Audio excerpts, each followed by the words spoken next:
வணக்கம் மக்களே, இது ப்ரோமோ உலகம். எல்லாரும் எப்படி இருக்கீங்க? சிவங்கி ஃபேன்ஸ் எல்லாருக்குமே ஒரு பெரிய விஷயம் சொல்லவா? அது என்னென்னா, சிவங்கி புதுசாக ஒரு கார் வாங்கியிருக்காங்க. சிவங்கி கார் வாங்குறதுக்காக அவங்களோட ஃபேமிலி கூட போயிருக்காங்க. அப்போ எடுத்த வீடியோஸ், ஃபோட்டோஸ் எல்லாத்தையுமே ஷேர் பண்ணியிருக்காங்க. இதுதான் என்னோட முதல் கார் அப்படின்னு சொல்லி சிவங்கி கேப்ஷனில் போட்டிருக்காங்க. 15 இயர் ஓல்டு சிவங்கி கிட்டே இது சொல்லியிருந்தா கன்ஃபார்மாக நம்பியிருக்கவே மாட்டா. அப்புறமா என்னோடய அம்மா, அப்பா, டீச்சர்ஸ், மெயினாக என்னோடய ஃபேன்ஸ் எல்லாருக்குமே ரொம்ப நன்றி. நீங்கள் தான் என்னை புஷ் பண்ணி இவ்வளோ தூரம் கூட்டிகிட்டு வந்திருக்கீங்கன்னு சொல்லியிருக்காங்க. இதில் சக்தி வாங்கி ஸோ ஹாப்பி ஃபார் யூ அப்படிலாம் போட்டிருக்காங்க. ரெபாஜான் கூட அவங்களுக்காக கமெண்ட்லாம் பண்ணியிருக்காங்க. சிவங்கி ஒரு ரெக்கார்டிங் செஷனில் இருக்காங்கன்னு சொல்லி நமக்கு கிடச்சிருக்கு மக்களே. அது என்ன பாட்டுன்னு தெரில.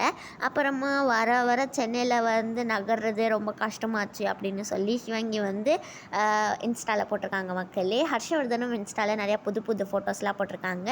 உங்களுக்கு நெக்ஸ்ட்டு வேறு யாரை பற்றிலாம் தெரிஞ்சுக்கணும்னு ஆசைப்பட்றீங்களோ அதை மறக்காமல் கமெண்ட் செக்ஷனில் சொல்லிவிடுங்க. இந்த வீடியோ அவ்வளோதான் முடியுது. பாய்.